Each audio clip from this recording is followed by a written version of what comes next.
Hi, everyone, and welcome to Abortion Academy. My name is Tanya Kupchak. I use she, her pronouns, and I'm the creative manager at Shout Your Abortion. SYA is a nationwide organization working to normalize abortion and elevate pathways to access regardless of legality. We make resources, campaigns, and media intended to arm existing activists, create new ones, and foster collective participation in abortion access all over the country. Abortion Academy is a monthly webinar series where one of our brilliant colleagues takes a deep dive into their area of expertise. Abortion Academy is for anyone looking to deepen their knowledge, make connections between the issues you're navigating regionally and what's happening at the national and even international level, or get some fresh ideas to take back into your community. We've had some incredible guests, and all our prior sessions are available on SYA's website if you click the Take Action tab in the menu. Audience members are off camera and muted for security reasons, but you will be able to ask questions in the chat throughout our session. Our speaker will be talking to us for about 45 minutes, and then we'll have a Q&A. We also have live Spanish translation available. Yay, thank you, Diana and Maria, for that. To access, you can click on the little globe icon at the bottom of the Zoom screen and select the language you'd like to listen in. So I don't normally like being in front of the camera, but today's topic of plant medicine is very close to my heart, and I'm really looking forward to this conversation. There's a small caveat, which is that while plants can be used for a full range of care, today we're focusing on herbal support for medical and surgical abortions. We're happy to point you towards other orgs that do the more comprehensive work in really amazing and inspiring ways. And I'm really excited to be talking with Bonnie McIntosh today. She's a clinical herbalist and a full spectrum doula. She's a co-founder of the Colorado Doula Project, as well as an organizer for holistic abortions. Her work as a doula focuses on abortion, miscarriage, and birth, where she brings nutrition and herbalism together to provide a holistic experience tailored to each client. She believes in reclaiming herbalism as a form of medicine, as both a birthright and an act of resistance. Welcome, Bonnie. So happy you're here. Thank you so much for having me. I'm so excited. I mean, this is my life's work. I'm so passionate about this subject, and it's always really exciting to get to share it with people who are interested. Um, so there's a lot I want to cover today, so I'll just kind of jump in. The first thing I want to start with before we talk about like specific plants and stuff that can be used, um, are a couple things. So one, I think something that I've noticed over the past however many years is it feels to me like this word holistic has sort of been like muddied to the point where it's like, well, what does that even mean? Almost like co-opted in a way. Um, the trend that I'm sure a lot of people have noticed with many different things, but in particular the like kind of wellness influencer zone is there is just so much misinformation that I'm seeing being shared online on social media on many different platforms. And it's really unfortunate for a couple of different reasons. One, of course, is the actual spread of misinformation, and we don't want that. We want people to have access to reliable information. Another thing that's unfortunate about it is it feels like it sort of invalidates like, holistic modalities as a whole, which is a huge bummer because we have so much evidence that herbalism and all kinds of different alternative medicine modalities are valid and have been around for eons, you know. um, if you look at almost any culture around the world, almost all of them, and at least all of the indigenous ones have their own um, form of healing, that they have been relying on as long as those cultures have existed. So it's really unfortunate to me that this is sort of a trend that we're seeing because herbalism is a very valid form of medicine for so many people, historically speaking, and today. A lot of, cultures around the world still use this as a main form of medicine. So I want to clarify what I mean by holistic medicine when I say, I'm a holistic medicine practitioner, clinical herbalist, or, whatever. What I mean by that is I am looking at the whole person. So that's what I mean by holistic. I think a lot of folks have had the experience of when they have had to interact with mainstream Western medicine, you sort of become a number in a way.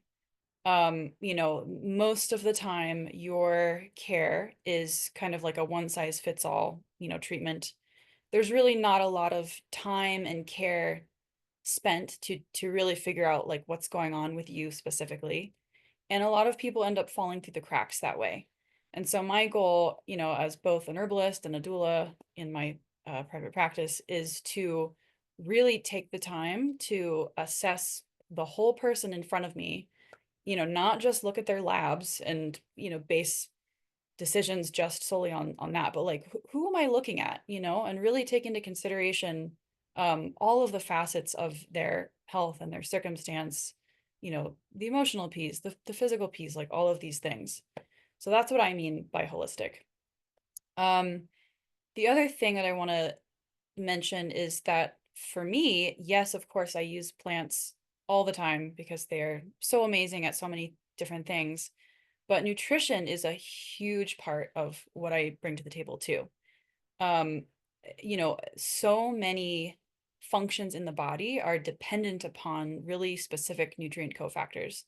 And when we don't have those building blocks, it can make it difficult for the body to engage in very like natural processes. Um, you know, for example, if someone has all kinds of symptoms of a magnesium deficiency, I could throw herbs at them all day, but it doesn't change the fact that the root of the issue is that they just need more magnesium. So nutrition is a really big part of my practice and a huge part of supporting people through abortion. And we'll talk about some of the nutritional things that I do. Um, and yeah, my whole focus is like, I'm not here to necessarily demonize Western medicine. There are so many problems with our medical system, and I'm sure all of us have had our own personal experience with that. And, I recognize that there's a time and a place. Herbs are I think I see a lot of people get sort of stuck in this place of like, well, what herb can I use to replace this thing that Western medicine has to offer? And that's not what we're here to do either. They both function in a very different way. I don't really practice like this for that herbalism, like what herb is good for this. I tend to look at things in a little bit of a different lens where I'm like, trying to figure out what is underneath the symptom, like what is the root of the issue. We can use herbs to try to, ease someone's discomfort, but what is going on underneath that? And then let's address that. Um, so yeah, my whole thing is like I want to use the best of both worlds, what each modality has to offer, and let's use the best of both of them and kind of like, meet them in the middle there. So, another thing I want to mention too before we kind of jump into things is I tend to use a lot of different words, abortion and miscarriage, and I also tend to use this phrase pregnancy release. And I do that for a couple of reasons. One, as probably many of us in this room know, um, I find that there is this misconception that miscarriage and abortion are somehow like different experiences. And while emotionally they can, range all over the place, physiologically speaking, all of the therapeutics that we're going to talk about today can be applied to both. We are talking about the same physiological process. So I tend to use the term release when I'm broadly discussing these therapeutics because I find that it's more inclusive of miscarriage and people can kind of conceptualize how to bring these therapeutics into the picture for both. I also find that it can be a helpful way when I'm talking about this subject on a platform that's maybe not encrypted to be a little bit more coded. We are simply releasing pregnancy tissue is what we're doing. So those are just a couple of things I wanted to mention. If there are no questions really specific to that, then I'll kind of move on. So the first thing that I want to talk about is the nutritional piece. I find that, when someone first starts to work with me, we get connected, we have a conversation, and that's when I really am taking the time to assess where this person is at, emotionally and physiologically, what's going on. I take time to try to assess, okay, like what are some potential nutrients that may be lacking in their diet? And you certainly don't have to do this with everyone, but it's nice to just sort of get a sense of where they're at. I find that when I'm able to work with someone like, I mean, ideally a couple weeks prior to the abortion, if we are able to like really dial in nutrition and have like deep nourishment happen, I do find that the actual abortion experience itself, and specifically I'm talking about medications, medication-induced abortions versus, an in-clinic procedure, that at-home release process does tend to be just a bit more straightforward. Um, it's just like if you can help set the person up well, I really do find that the body typically is very good at this. Like, this is not something, of course there are outliers to this, absolutely with anything, right? But I'm saying in general, I find that the body is actually very capable of this. The uterus is a very resilient organ. It's fully capable of, releasing tissue almost all of the time. When something doesn't go right, that is when Western medicine really shines. But one thing that we can do to kind of help with this is set the person up for success. And one way that I do that is by thinking about, okay, what are the nutrients that the body really needs to do its job well? So, a couple really specific ones. First off is protein. Protein is huge. Um, there is quite a lot of muscle tissue within the uterus. And, as we know, muscles really need adequate protein to do their job well. And I have found that folks who have had like a chronically low protein diet leading up to the abortion or miscarriage, and again, this is not a scientific study. This is just my lived experience observing over the years. I try to kind of like track patterns that I see. And so one of the patterns that I've noticed is folks who have really low protein diets can sometimes have these contractions that are just not very like efficient. If you've ever, done birth work or been at somebody's birth, maybe you know what I'm talking about, where it's almost like in full term labor, you get into this sort of disorganized pattern of labor where the contractions are just not able to like get it together. They're not super strong, and then there's a period of rest, which is what we need. We actually need this pattern where the uterus contracts really effectively, but then it knows how to just like relax. That's really important. And so, interestingly, I have noticed that when someone has not, had a lot of protein, it just seems like the uterus is not really uh, efficient in that way. And specifically, I'm talking about like first trimester at home abortions with this pattern. So yeah, that can be a hard one to get people to get on board with, because it can be really hard to get a lot of protein. I would say, I mean, this is probably going to sound crazy, but like minimum 80 grams a day for like a week at least prior to the release is ideal. Another one that I'm thinking about is it's a really good idea ahead of time to start thinking about foods and plants that are considered blood building, because we're going to be losing some blood. So, iron-rich foods, that's going to be things like red meat, if they eat red meat, molasses, lentils even, dark leafy greens, things like that. And there is even you can buy, like products, these like iron tonic syrups, and they do have a lot of like metals and dark leafy greens, and I think they're mostly like molasses based. So that can be a very easy way to get people to to incorporate that into their diet. Another thing that I'm thinking about is liver support.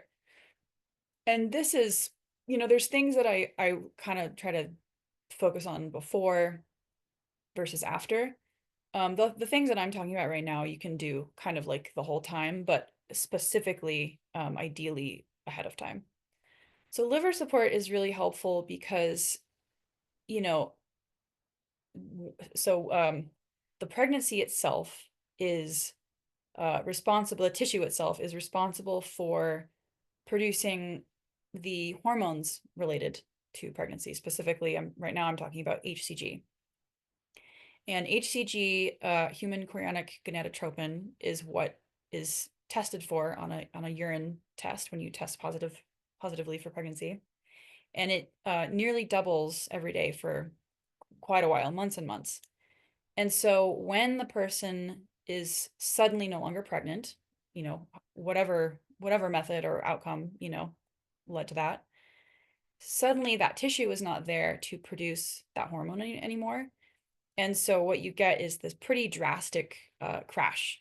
And for a lot of folks, that can be a very unpleasant experience.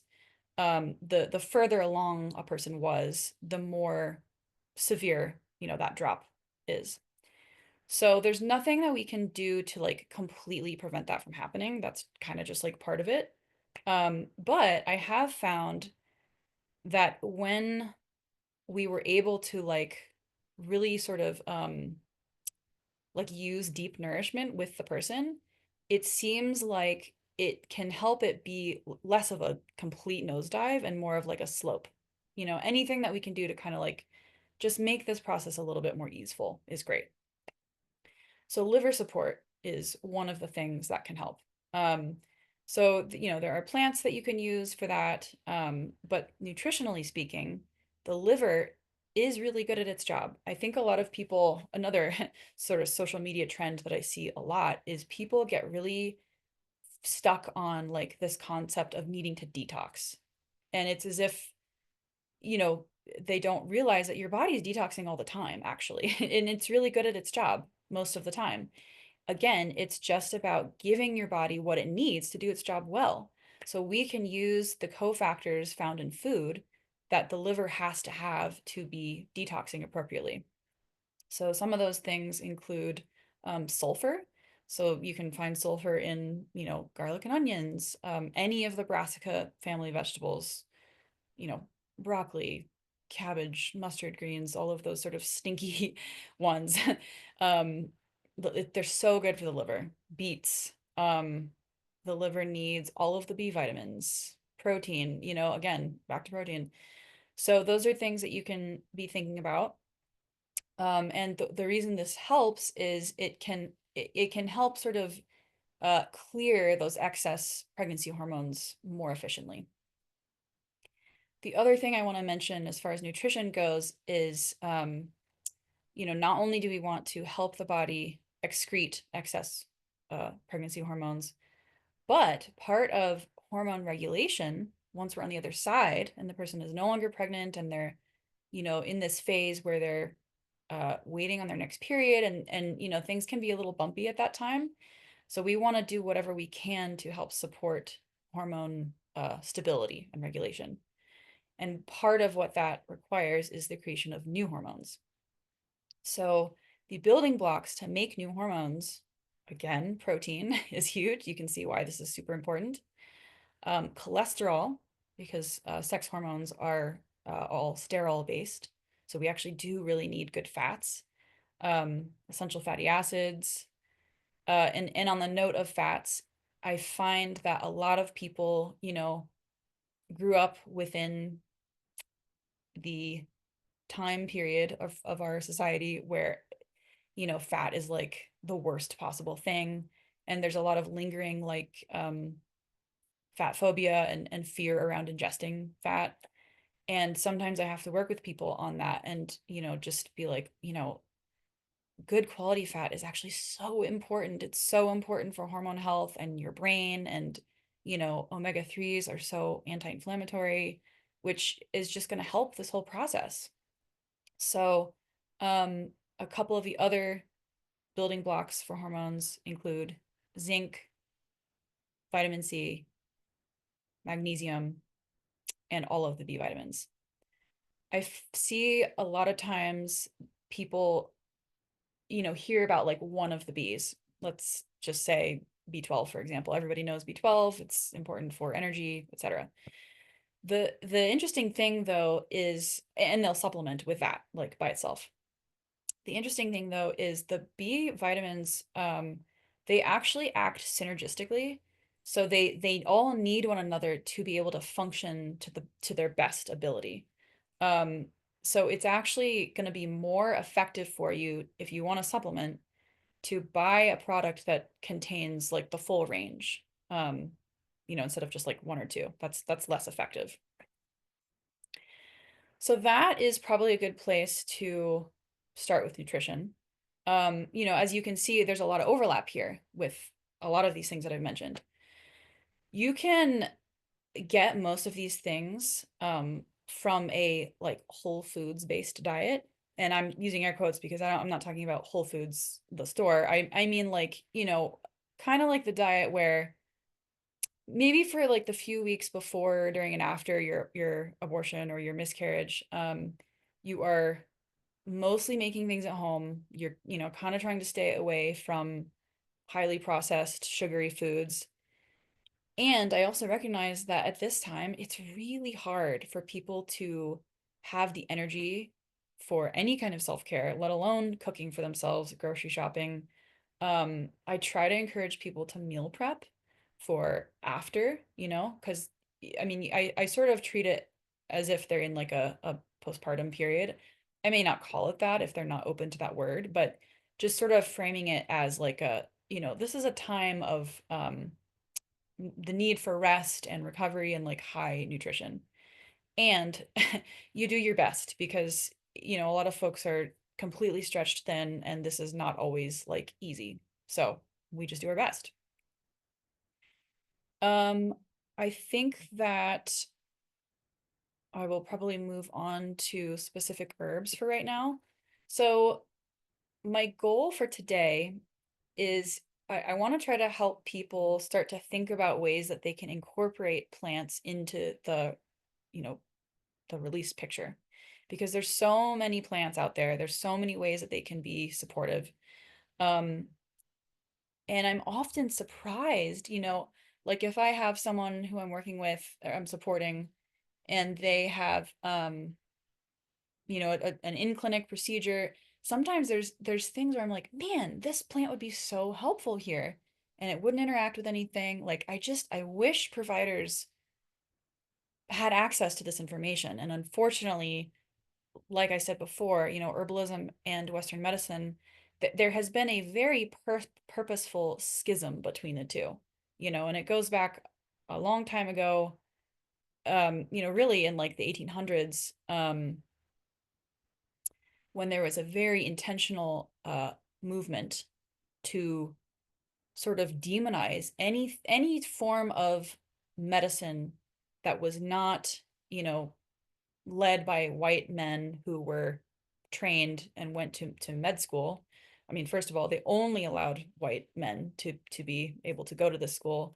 And so anything outside of that was not valid, dangerous, and, should be completely stayed away from.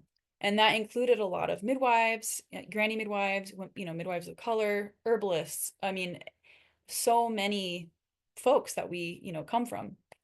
And so it is really exciting to me that there's so much interest currently to kind of like reclaim this information because for a lot of folks, it has been lost. So my goal is to try to help make this a little bit more accessible. I will say it's very important as you're learning about this, if this is like the first time, you're really looking into learning about herbalism, is you need to be very discerning about the source that you're looking at. Like I said in the beginning, I'm just seeing so much misinformation spread online.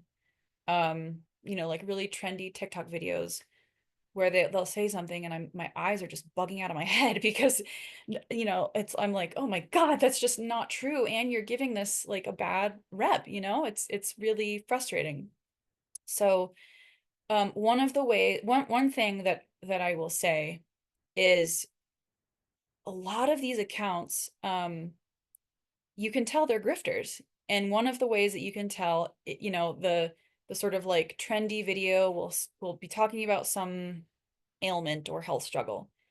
And the answer is to buy a product. Oh, lo and behold, this influencer just happens to be selling that product. And I'm like, okay, it's the red flags are, I could make a sweater out of the red flags, you know? So you want to be looking for that. The other thing is any like legit herbalist who has had, some kind, they need to have had some kind of training. I'm not saying that they have to have, gone to some kind of like legit herb school. That's very inaccessible for a lot of people. But it's not enough to just like read books, and then expect to be able to like work with the public. Like you need to have had some kind of teacher, or you grew up and your grandmother was an herbalist, something like that. You know what I mean? Um, so they need to have information in there. They need to have an about me. Well, some of these pages don't even have that. They need to have information about their experience.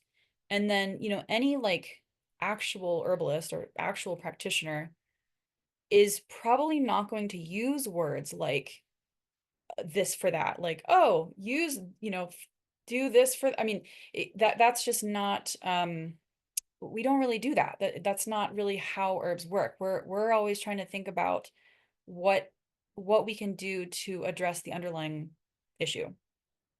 And the other thing to note as far as like language goes, you will never hear me say, "Oh yeah, this herb cures that." We don't say that. We would never claim that, and we don't even say.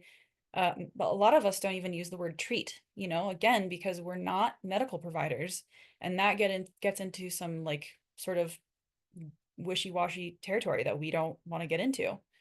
So just be really discerning.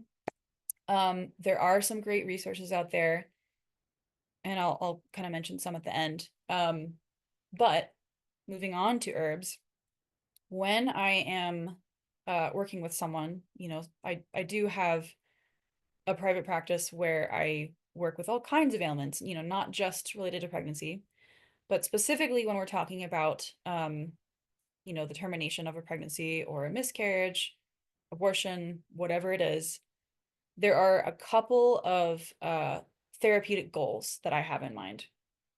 And of course, I'm going to be always gleaning information from the person that I'm working with. It's going to be very tailored. But in general, um, there's a couple things that you can start to think about. So we want to provide nervous system support. Herbs are really, really good at that.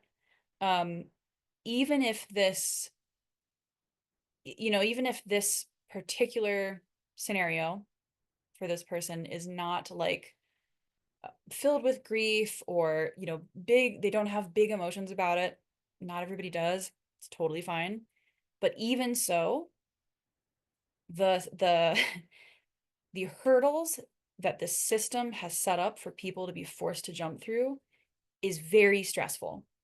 I don't know if I've had one person, in my 10 years of being an abortion doula who hasn't experienced some flavor of stress around this because of stigma, because of shame, because of insurance, how am I going to pay for this? And do I have to, all the things, all of those things are layer upon layer of stress. And so, no, there is no herb that is going to be just like Xanax. That's that's not how they work. But they can be really helpful at sort of like just taking things down a notch, and they're really gentle. A lot of them are really gentle and helpful for kind of like nourishing the nervous system. Xanax does not do that. Xanax is not nourishing the nervous system. I can promise you that. And I'm not, criticizing anyone who uses it. Like that's, you do you. But I'm just saying, they work very differently. Um, and some of those that I really like to use, I try to think about the ones that are often very easy to find. There's some really niche ones that not everybody is going to be able to find. And, a lot of folks don't have an apothecary in their town. So they're going to be having to look online. So some of the ones that I find are the most accessible are going to be things like skullcap, California poppy, linden, motherwort, damiana, rose, lemon balm. There's so many more. Um, and what's really fun is, as you start to work with plants, you kind of it's almost like they have personalities. The way that I was taught in the school that I went to is that they each have different energetics. Like some are more cooling, some are warming, some are most are really drying. So that is something you want to keep in mind, is that any tea that you ingest, unless it's like marshmallow root or something, is probably going to be diuretic and or drying. So it doesn't really count as like your water intake for the day. But um, it's fun to start to play around with plants and really get to know how they feel in your body. That's another thing that's really cool is, of course, there's like a general lived experience when it comes to uh, ingesting one of these plants, but person to person, it can vary, which is, kind of, it's just really interesting, and again, that is to say that plants are not pharmaceuticals. They are very nuanced, and even like the constituent content of something in particular in a plant is going to vary plant to plant because they're living things that were grown somewhere. It's going to depend on the growing season that year and the soil and how it was harvested, all those sorts of things. So that's again just to say, um, that they're complex, and there's just no way to like completely substitute a plant for a pharmaceutical, but they really can shine in a lot of different ways. Um, Another one of my therapeutic goals is to increase nutrition. We already spent a lot of time talking about specific nutrients, but there's a class of herbs called nutritives, and these are plants that are so rich in vitamins and minerals that they're almost like an herbal multivitamin. They're more like food level. You can think about them that way. They're very safe. Um, it's like eating food. In fact, the first one that I want to mention is the oat plant. It's the plant that oatmeal comes from. So the actual stalk of the plant is a nutritive, and people often make tea out of it. And the seed head at a certain time of year gets very milky, and people will harvest that and tincture it and take that internally, and it's so incredibly supportive for your nervous system and like regenerative. They've actually found that it's likely that it will help regenerate like damaged myelin sheath around the neurons. So that's a really good one to keep in mind. Another one, probably most people here have heard of nettles. Very, very drying, very diuretic, but it has the highest content of many different vitamins and minerals of the nutritives. So that's a good one. And then raspberry leaf is my other favorite. Many people know raspberry leaf because it's sort of like, it's used for so many things relating to the uterus. And a lot of times with these herbs that everybody knows about, when I first got into herbalism, I was like, that is so boring. Like rose, for example. I'm just like, okay, there's so many other way more exciting things than rose. I do not care about rose. But then the more I learned about it, the more I was like, oh, well, there's a reason, there's a reason why so many cultures around the world revere rose. It's really good at what it does. It's so good at, being uplifting, providing relief for the, emotional and spiritual heart. It can be an aphrodisiac. All of these things, And so something similar can be said about raspberry leaf. I find it really, really um magical, fascinating. I don't know what word to use. When you look at tons of different cultures around the world, and they have a very similar use for the same plant. To me, that says a lot. Raspberry leaf is this way. You look at, most cultures, and if they use raspberry leaf, it's probably related to the uterus. And we know for a fact that it is really good at um, helping give the uterus tone. Again, the uterus is essentially a muscle. It has smooth muscle tissue. And so if you start to incorporate it into, if you start to ingest it like several weeks prior to your release, it is really good at helping the uterus have these strong, efficient contractions. And in fact, a lot of um, folks will use it starting a couple weeks prior to labor and delivery in a full term pregnancy to help with labor. It's not going to, here's a really common piece of misinformation I see online all the time saying that raspberry leaf will induce labor. That is not true. That's not really its forte. What it does do is it helps the uterus do its job more efficiently. So that's another good one. Um, Another therapeutic goal for herbs that we have is we want to support the liver for all the reasons I already said. You can use, there's so many liver herbs out there, but just a couple to give you a couple examples are going to be dandelion, the root, not the leaf, ginger, burdock root, turmeric. There's so many. Milk thistle. We also want to be thinking about managing discomfort. So this is one area where I find herbs can be really helpful, as part of your toolkit. I'm sure that if you are an abortion doula, you are very familiar with helping people put a toolkit together for themselves for their at-home abortion. And that's probably going to include things like some kind of heating pad, for the cramping. Um, so some things that I like to have for folks are something for nausea. If they do not have access to like an antiemetic, you have to, at this point, you have to have a prescription for something like Zofran. But you can, you could get something as simple and cheap and accessible as like peppermint essential oil. You're not going to ingest that, but it can be helpful just to like, smell it. Um, Sometimes people will make like a very strong ginger tea, where you take the literal piece of ginger. Everybody can find ginger at their grocery store.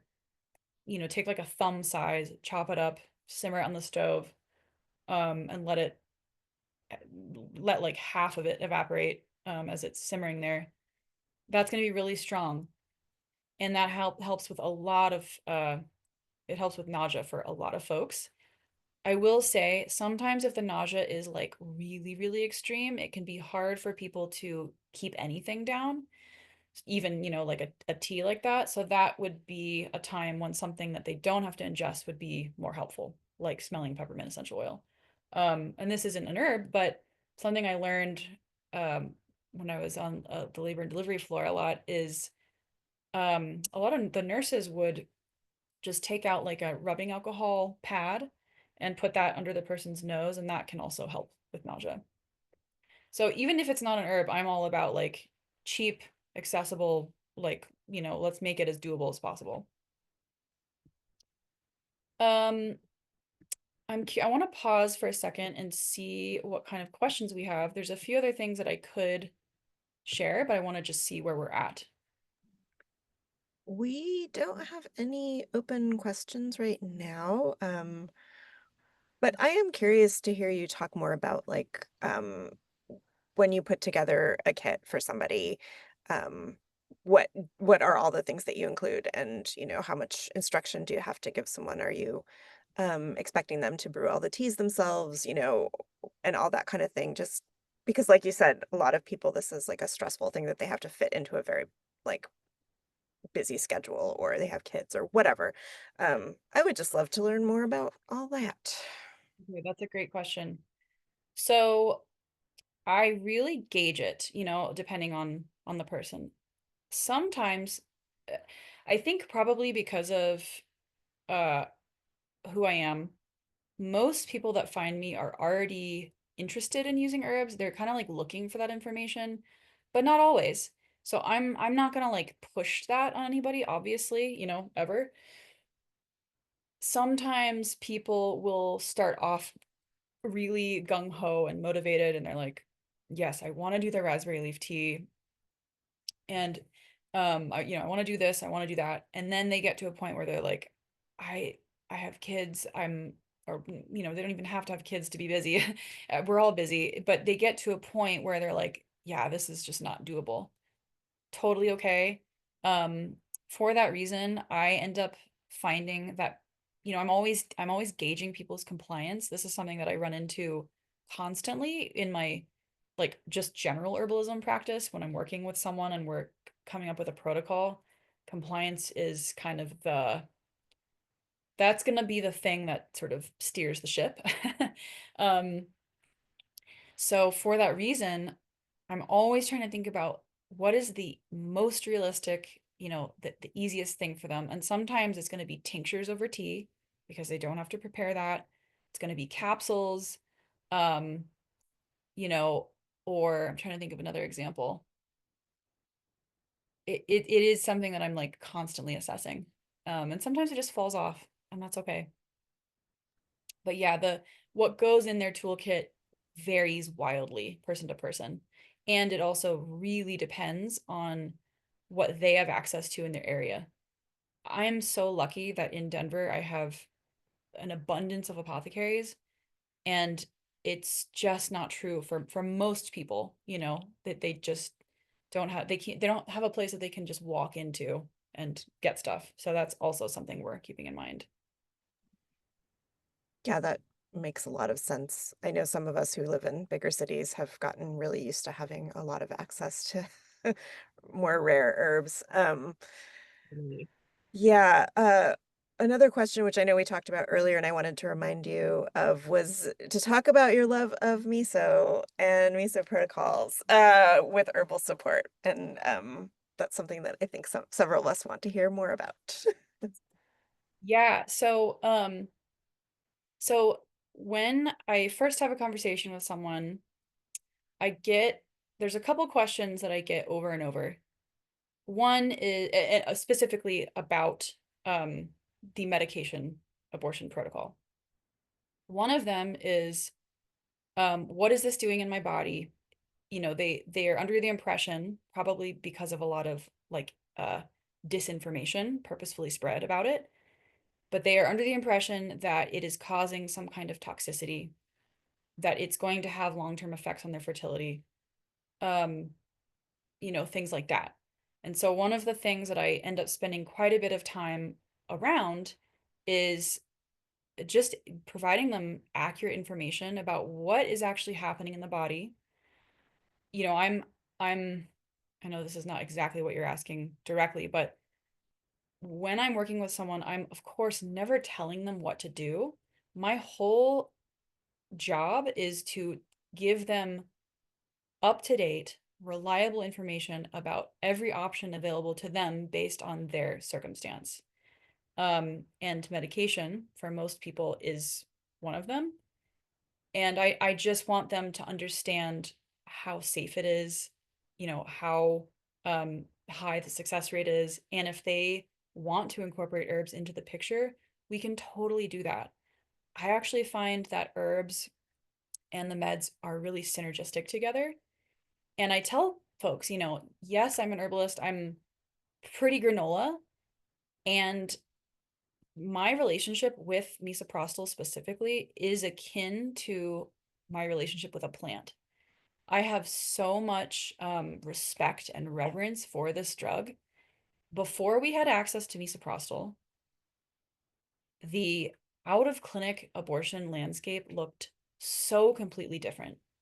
And, it is only because of the work of the, women of color in Brazil who figured out this protocol that it has completely changed the global out of clinic abortion landscape. I mean, it's incredible. So, yeah,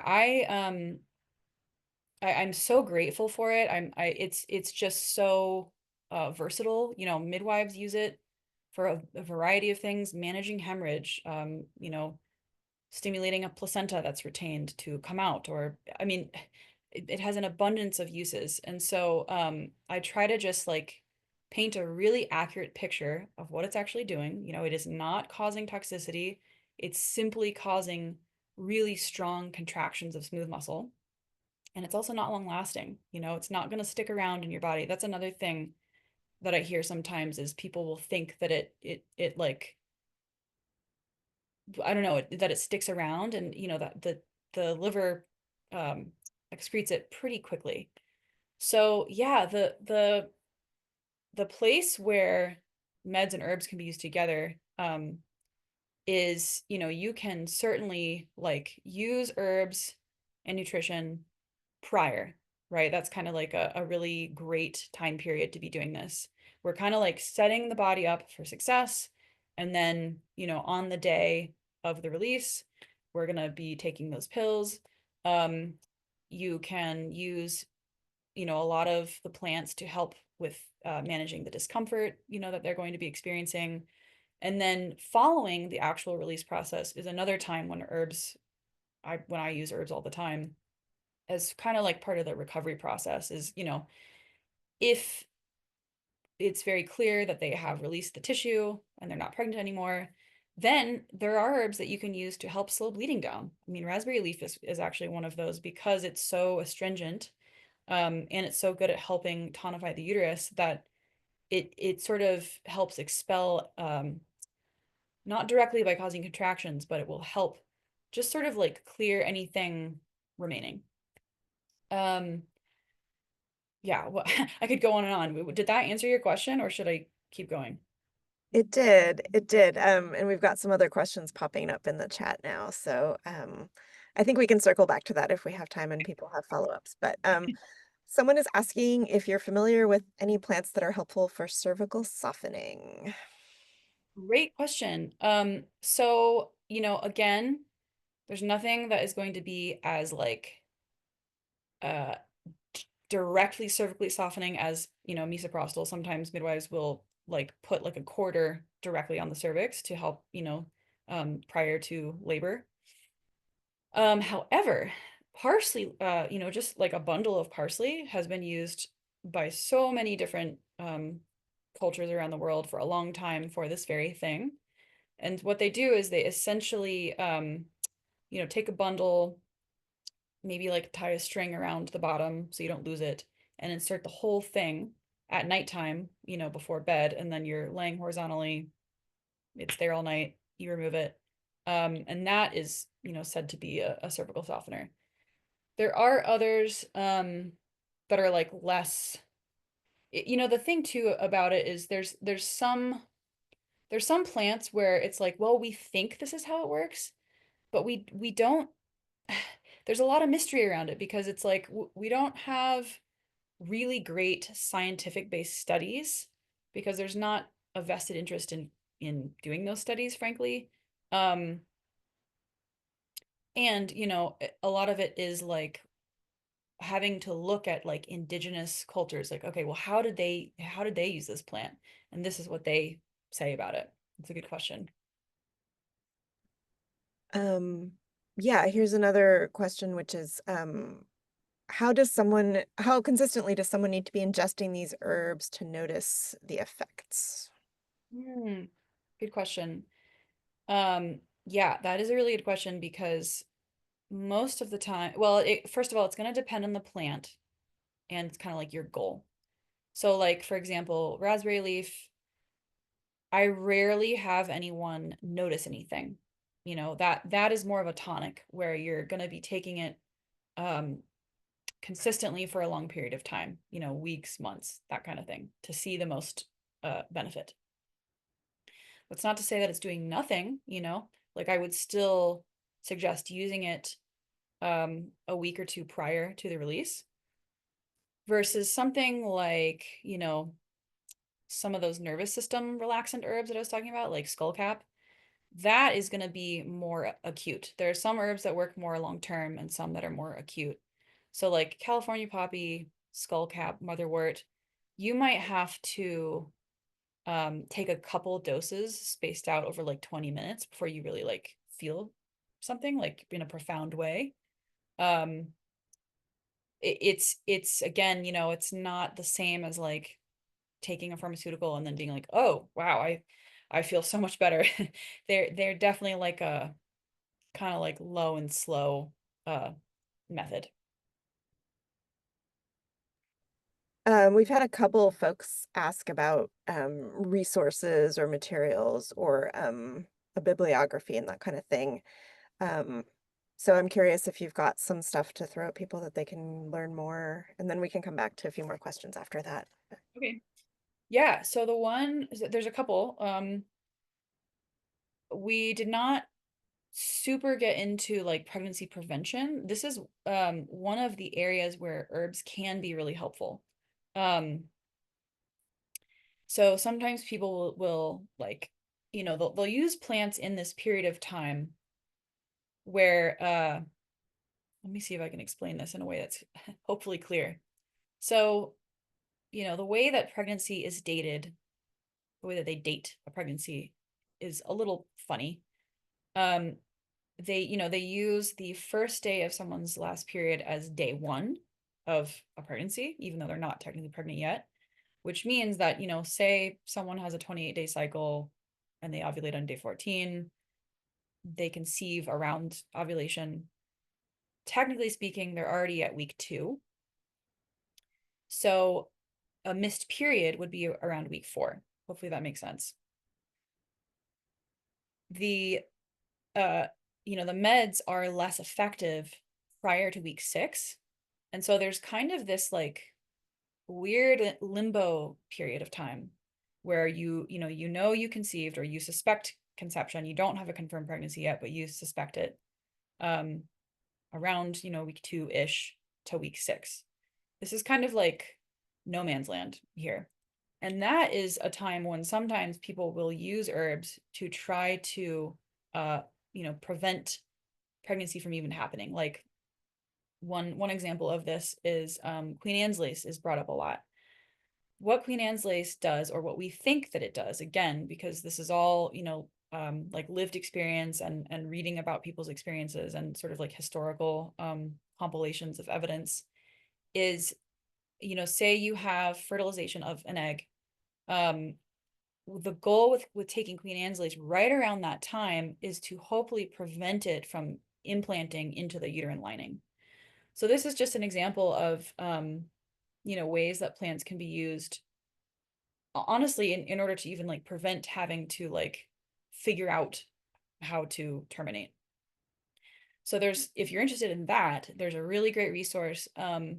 This incredible midwife named Molly Dutton Kenny is Canadian based, and she is also an educator for holistic abortions. She teaches some of the courses that on there, and she has a really great list of workshops on her website. One of them is all about Queen Anne's lace specifically and herbal pregnancy prevention, which is really, really cool. I highly recommend it. Um, so I see that one was dropped there. You can also find, uh, I don't know off the top of my head if and when the next herbal pregnancy prevention class is via the Holistic Abortions website, but Holistic Abortions is another really good one. One thing that I love, I mean, I am an educator for them, so of course I love them, but one thing I really appreciate is that Holistic Abortions is really committed to putting out, again, reliable, up-to-date, accurate information, often at the crux of herbalism and activism, which is really, really cool because it's hard to find that kind of information available. And on that note, holistic abortions, well, Dana and Molly, Dana is one of they're the founder of Holistic Abortions, and Molly, who I just mentioned, they co-authored a really fascinating paper that is all about when people have used herbs solely, just by themselves, to, either hopefully prevent a pregnancy or induce an abortion. What has that looked like? What was the timing? What were the herbs used? What were the dosages? And so this paper goes really in depth into what that looks like. And that is another link that I believe Aaron will probably drop here in a second. So I would recommend checking that out. I also have a zine where I kind of like put a lot of this stuff that we've talked about today, like the nutrition stuff and some of the herbs that I use. And that's on my website. I put that together just as like a something for people to reference because, when I start talking to someone, I first start chatting, of course I go over a lot of this stuff, but especially for people who've never been exposed to this, it's a lot of information. They are trying to figure out what they're going to do and, the logistics of how they're going to access the care that they need. So it's nice to have something to reference. So I made this as kind of like a reference point. Um, yeah, and then if people are interested in, like sort of more general basic herbal information and they're not really sure where to start, I would look, there's so many things out there, but I would look at like Rosemary Gladstar. She's a good place to start, reliable. We trust her. And then Aviva Ram is another good one. Just, if you Google their names, so much stuff will pop up. That's a great start for people to start digging out their own interests. I don't know about you, but I'm kind of, I was raised with I was a second wave feminist who was raised on the 70s feminist movement, and the Natural Liberty book that was written in the 70s that kind of covers like how to do it all yourself really inspired me. Um, Cool. Especially, yeah, that one is if people are into that kind of, I mean, that's also kind of at the crux of, I think, abortion care and activism for sure. Yeah, and on that note, there's somebody who's asking, what kind of aftercare can a doula help with following a successful abortion, especially if you're isolated and can't get support from other people due to secrecy and abortion restrictions, stressors? Oh my gosh, that is so common. It's not right. It's so frustrating, and it's like I would say that is the most common scenario that I personally am dealing with, where I am the only person that they are able to share this with, which really, really sucks because that just increases stigma and internalized shame. When you like cannot share with anyone around you, friends, family, and or you're at risk of being criminalized, all of those things exacerbate internalized shame. So, honestly, just you being there for that person is huge. Um, I'm assuming the question is more so asking about like sort of like logistical and maybe holistic therapeutics for aftercare.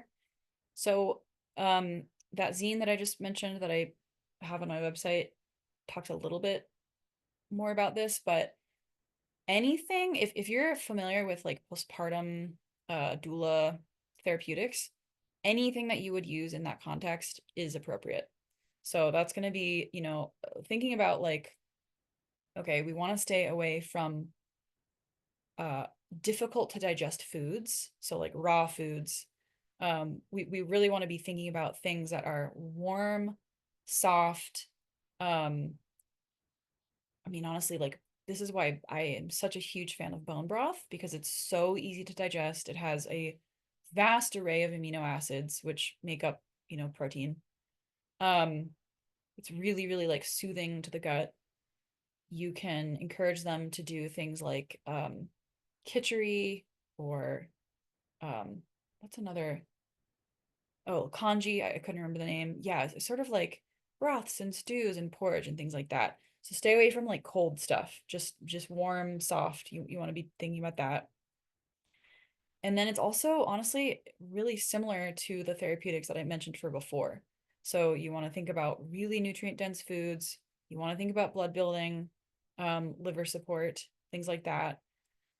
And, of course, like if specific symptoms arise for them, then that would be a time to kind of like tailor it. But just in general, that's a really good place to start. That's great. I love that. Just a quick follow-up to that. Can you talk about one of my favorite things, which is pelvic steams and how you use pelvic steams? Sure. Yeah, so pelvic steams are they're a traditional tool for a lot of different cultures. Specifically, I learned about them mostly through like Central and South American cultures. I think that they have been used in many other like European cultures. They're kind of like a one of these things that many different folks around the world have been using. Um, so the well, I'll explain what they are. First of all, what they are is you essentially like gather some herbs. They could be fresh or dried. Typically, I use dried because that's what I have access to most of the year. You will boil water and have some kind of setup. A lot of people, if they get really into it, they either make or purchase a steam stool where you're basically sitting on a stool that has a big hole in the center and you sit down on it and open your legs and have either like a giant skirt or like a couple really big towels around you and you're trying to make a tent around you. And then you pour the water over your herbs and the steam carries the volatile oils and the medicine of the plants upwards. And so the therapeutics of that are I mean, there's so many things. It also really depends on who you ask. Um, but many different cultures use this. And one thing that I use them for is after someone's not pregnant anymore, and you do want to wait till they're not bleeding. That's one of the caveats. They should not be bleeding. They're really good, I have found, at encouraging anything left over to come out. And I'm not talking about if there's like an actual medical problem where we have retained tissue. I mean like I call it sludge. So it's kind of like, they've had their abortion or their miscarriage. We know it's been complete, but often with that person's next period, it can be a little bit rough. There's like sort of like older stagnant blood that comes out or maybe some clots. And I find that steams, maybe a couple weeks after their initial abortion or miscarriage, are really good at like just encouraging anything to come out. And a lot of times it's brown because it's been sitting there. It's like older. And I also find, because I am a bit witchy, um, I'm also thinking about like stagnant emotions and where they get stuck in the body. And I do find that for many, many people, emotions can get stuck in the pelvis. I think that the uterus is a place where stuff gets put. A lot of times it's not even our own. It's like inherited generational trauma. You know, uh, a lot of folks have sexual trauma or medical trauma, and a lot of times it gets stuck there. In fact, Western medicine even acknowledges now that if someone has a history of sexual trauma, they are far more likely to experience uh, idiopathic pelvic pain, meaning pelvic pain that has no obvious physiological origin. Um, so even they recognize that this is a thing. So yeah, pelvic steams I'm a huge fan of because they're really gentle. It's a really nice way for folks to like connect to the plants without having to even ingest them if they don't want to. And it kind of forces you to like slow down and like connect with your body. And so many of us are completely dissociated because we have to be to exist here. Yeah, totally. Um, Someone has asked why you don't want to do this with a person who's bleeding, or why you wait until after they've stopped bleeding. So this is and I'm glad you asked that because there's just a couple other things I wanted to mention about like contraindications. So pelvic steams have a few contraindications. One is you don't want to do them if you have an IUD because this is actually one of the things that can soften and open the cervix. So if you do that and you have an IUD, you're at risk of, I mean, this doesn't happen like it's not like immediate, but you could potentially risk having the IUD like become dislodged or come out. So you don't want to do that. And then the other thing is they just like every single culture that does this says you do not do this when you're bleeding. And potentially it's because I mean from an energetic standpoint, when you're shedding, that's a like everything needs to come out and downward. And the steam is opposite of that. It's like going upwards, and we do not want those things to clash. There may be another reason that I don't know about, but that's kind of like the main one that all of my teachers have told me. Cool. Yeah, energetics. Mhm. Yeah. Um, uh, we would love to hear you talk about, this is a question from Amelia, about seeing the rise in SMA in the recent years and what that means to you as a practitioner of empowered, demedicalized self-care. Ooh, what a great question. Well, I think it's really exciting. Um, it's been really interesting to watch. Like, prior to 2020, I remember medical, like SMA abortions were, I don't know, like 30% or something. I mean, not like that much. And now, it's just so prevalent, which has been life-changing for so many people because it means so many more people have access to it. They do not have to seek care in a clinic. They do not have to leave the state necessarily. It's so much more affordable than having to go in to see a provider. Um, I think that it has, you know, telemedicine becoming more available has completely changed the abortion landscape. Um, I also think that it's really cool that so many people, it's like they've realized, oh, wait, I actually can do this. Like this is something that I can do. You do not have to be um a medical provider to be able to support someone through this. It's so safe. It's so, for the most part accessible. And it gives me a lot of hope, honestly. Um, of course, it's every day there's some other, horrible thing coming out of this hellscape that we live in, related to abortion care. But the fact that meds have become so much more accessible and self-managed abortion is becoming more prevalent is like yeah, it like gives me buoyancy. So yeah, my whole goal is I just want to get this information out to as many people as possible to like make the experience, that much more doable, easeful, straightforward. Um,